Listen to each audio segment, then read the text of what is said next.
Guys, welcome back to our channel. जैसा कि मैंने आपको पिछली बार हटी मछली सुनाई थी, उसी तरह मैं आपको आज एक मूर्ख बंदर की कहानी सुनाऊंगी। तो चलिए शुरू करते हैं। मूर्ख बंदर। एक वन के किनारे पर एक गांव स्थित था। उस वन में बहुत बड़ी संख्या में बंदर रहते थे। गांव के बाहर एक पुराना मंदिर था। इस मंदिर को मरम्मत की आवश्यकता थी क्योंकि इसकी हालत बहुत जर्जर थी। वन के बंदर भोजन की खोज में प्रायः उस मंदिर में आ जाया करते थे। लोग वहां उन्हें भुने हुए चने तथा केले खिलाया करते थे। एक दिन गांव के मुखिया ने गांव के मुख्य लोगों की बैठक बुलाई। वहां उन्होंने मंदिर की मरम्मत की बात उठाई ताकि उसे एक नया रूप दिया जा सके।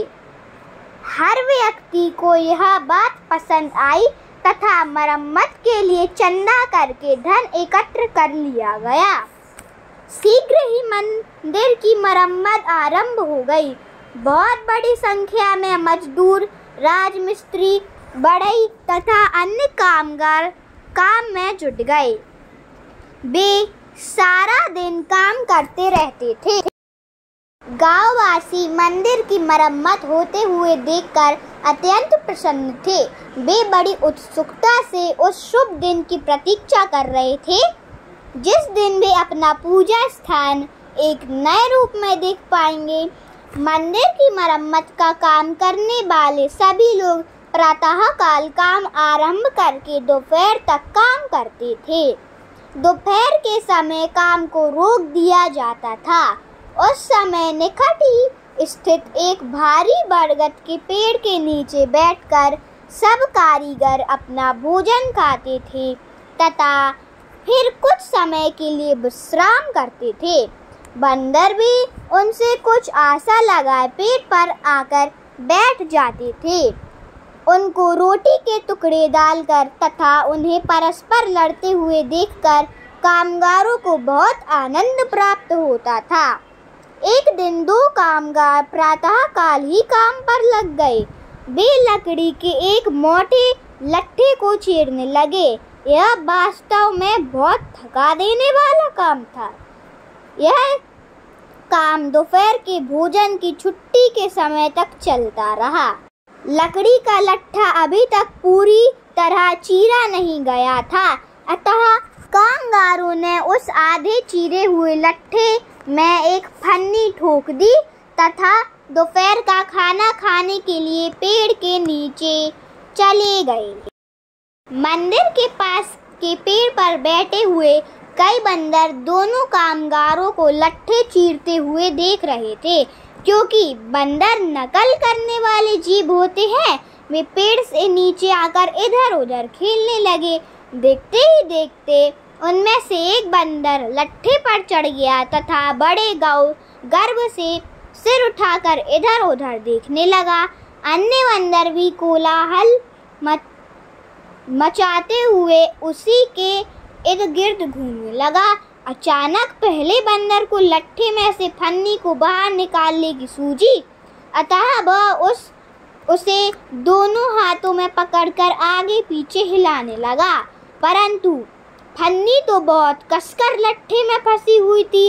उसे निकालने के लिए बहुत बल की आवश्यकता थी। उसे निकालने के लिए जोर लगाते लगाते बंदर इस स्थिति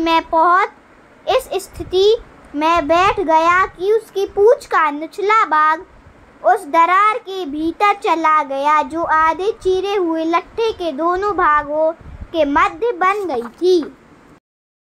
इस बात की ओर ध्यान दिए बिना ही बंदर फन्नी को लट्ठे से बाहर निकालने के लिए जोर लगाता रहा। अंततः वह फन्नी को अपने स्थान से थोड़ा सा हिलाने में सफल हो गया। इससे उसे उत्साह मिला तथा वह इस पर पूरे बल से जोर लगाने लगा। बंदर उस खतरे में अनभिज्ञ था जो फन्नी के अचानक लट्ठे से बाहर निकल आने पर वह उसके लिए हो सकता था। अचानक फन्नी बाहर निकल आई तथा अर्धचिरे लट्ठे के दोनों भाग बड़े बल के साथ परस्पर आ सटे। बंदर की पूंछ दोनों भागों के मध्य बुरी तरह फंस गई। वह अपना पूरा बल लगाने पर भी इसे बाहर खींचने में सफल न हो सका। फलतः वह पीड़ा से आहत होकर ऊंची आवाज में कराहने लगा।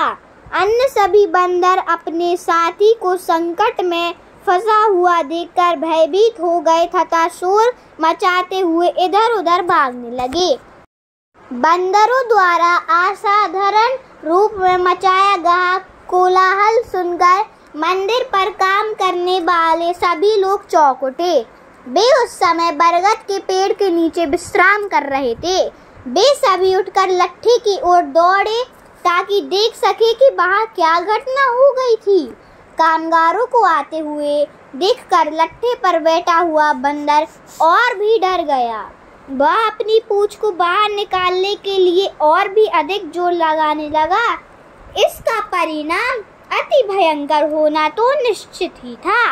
अर्धचिरे लट्ठे के दोनों भागों के मध्य बुरी तरह कुचली हुई पूंछ टूट गई तथा उसमें से खून की धारा बह निकली। बंदर पीड़ा से कड़ाहता हुआ वन की ओर भाग गया तथा खून की धार उसके पीछे ही बहती चली गई। उसके सभी साथी भी पागलों की भांति उसके पीछे ही वन की ओर भाग गए। इस प्रकार मूर्ख बंदर को उस कर्म का दंड मिल गया जिसे वह बिल्कुल नहीं जानता था। इस कविता से हमें यह सीख मिलती है, हमें वो काम बिल्कुल नहीं करना चाहिए जो हमें नहीं आता। या तो आप उसे सीखें या फिर किसी और से कराएं।